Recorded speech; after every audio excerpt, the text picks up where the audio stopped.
quick summary of the photoelectric effect then. So they did let's look at the simulation here. We'll get it on a laser beam. And we found that if we shined light onto a metal, a load of electrons were emitted. If I reduce the intensity, the electrons are still emitted, but there were less of them. Even right down to really small intensity, the electrons are still emitted, but there was just less. There was less of them. Now this animation is showing you the waves in a different form. This individual, if I could pause it, I don't think if I click this, yeah. So this is what we can call a photon, okay?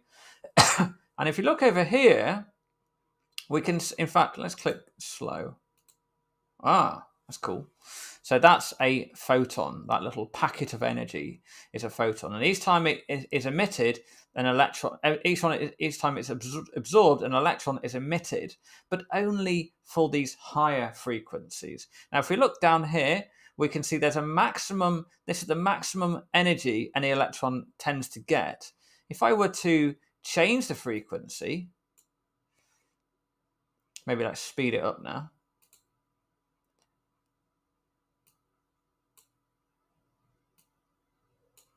Let's maybe increase the intensity as well. Now below a certain amount, suddenly there's no more electrons being emitted. Above, and then once we get to a particular amount, might be better if I use a different metal. Let's use this one here. Okay, so at this particular frequency, the maximum kinetic energy any of the electrons get is up here. Never goes any higher than that. It might go lower. If I reduce the intensity, that one's there. If it goes somewhere in between, it's there, and so on. Below a certain amount, we don't get any electrons emitted at all. And as I said, the increase in the intensity, it doesn't increase the speed of the electrons. It simply increases the amount of the electrons. So why is that? Well, it's because these photons of light are causing the electrons to be emitted. And this is the bit that I didn't include, which I'll include in this video, is that it's a one-to-one interaction. Okay, one-to-one interaction. So this is why it supports quantum theory. One photon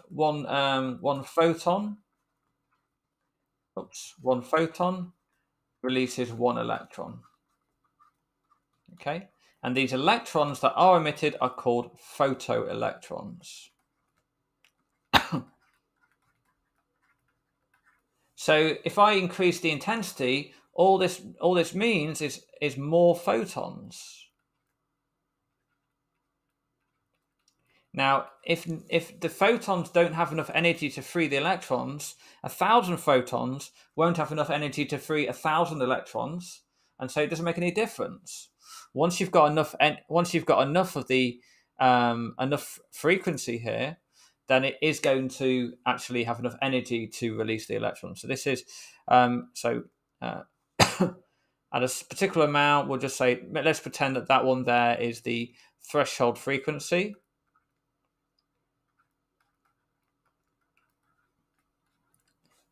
Threshold frequency.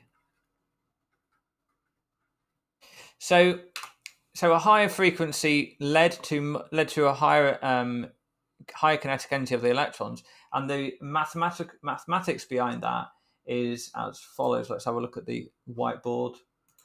So we've got this. In fact, when you look at this graph, look at these results, we can actually draw a straight line, extrapolate it all the way back, and we can see we can say use y equals mx plus c, label this intersect as phi, and we can say the y-axis is kinetic energy, the x-axis would be the frequency, and then we've got, therefore, the kinetic energy is equal to some gradient, which we're actually going to label as h. We're going to record it, and it turns out to be h, and multiplied by the frequency minus this constant phi.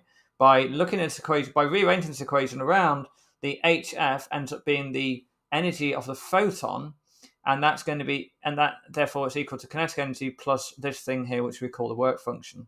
Now, if there was no kinetic energy, if the electrons didn't have any kinetic energy at all, we're talking about this point here, and that is when we have given them just enough energy or just enough frequency in order to allow the electrons to be released. And multiplying the frequency by this here, the Planck's constant, would give you the energy of the photon, which means that's just enough energy for the electrons to be released if there's no leftover kinetic energy. So we call that the work function, the minimum energy required to liberate the electron from the metal. Now, interesting question would be, what would the line look like if I used a different metal? So if I used a different metal, I'm going to pause the video and I want you to think about what the line would look like. Let's specifically say a metal that had a lower work function. What would the line look like if I did the same experiment again for a metal that had a lower work function? See, so this has got. So if we did it lower, well, okay, let's actually do the experiment and we'll see what actually happens. So we saw that it was. In fact, I'm going to use zoom annotate to draw a line for this one. It's not quite right, but it'll do. Yeah, that's good actually. And let's label it so as we can be able to look at it again next time. We can see for this we have a threshold frequency of a work function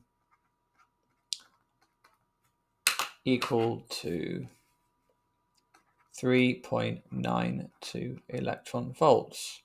So we're going to now choose one that's got a lower work function, hopefully, if I've got one, otherwise I'll have to do a higher work function. So lower than 3.92, 3.46, there we go. And we're going to see how does that line compare with the one from the previous experiment? Let's see. Oops. Remember, we've got to change the frequency. Now, the line seems to be higher. Let's get a nice range of.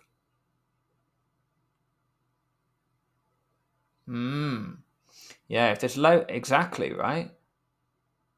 Yeah. So, and you can see again, we've got this range of different frequencies underneath. So other frequencies, other energies do get used as well. But if we're just talking about the maximum for now, we can see that the line is, and this is the key point, it's parallel. It's parallel to the previous line, but it's shifted to the left. It's shifted to the left because it's got a lower work function, which means it needs less energy. If it needs less energy, it'll be released at a lower frequency, and so the minimum, the threshold frequency is now here rather than here. Okay, so it'll start to be released at a lower threshold frequency.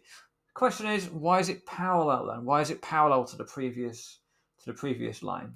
Well, the gradient's not HF, is it? The gradient's H. Remember the F is the x-axis. So the gradient's Planck's constant. Well, the clue's in the name; it's a constant.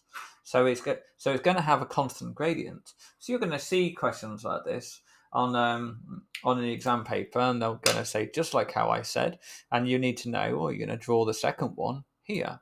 Now I've done it all the way going back. You shouldn't really be doing that. I'm only doing that just so as I can identify where the y-intercept is. Okay. But yeah, so that one there is going to be for a one with a lower work function. Okay, I'll give you a link to this simulation as well, of course. Okay.